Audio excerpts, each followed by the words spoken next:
apologize I can't take your call at the moment. Please leave me your name, your phone number, the time you called, and a brief message, and I'll get back to you as soon as I can. Thank you.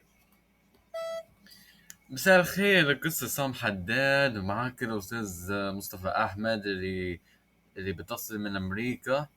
بدي أسألك سؤال بسيط جدا.